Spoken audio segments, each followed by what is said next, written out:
Hello guys, welcome back to the channel. Hope you're doing well and fine, and in today's video I'll be showing you how to fix WhatsApp images not showing in gallery. So without wasting any time, let's just jump right on the video and make sure to watch this video till the end and follow the steps as well.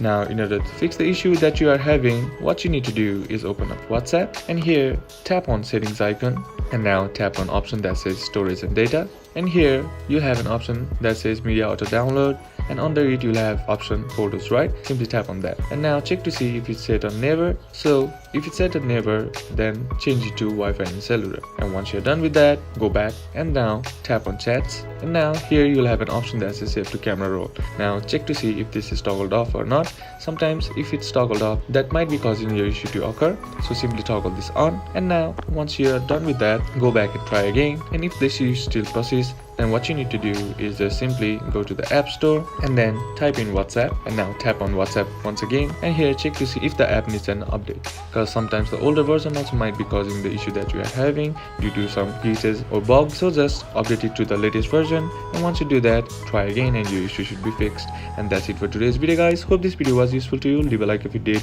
comment down below what the next video should be on, consider subbing to the channel. Thank you for watching. Bye bye.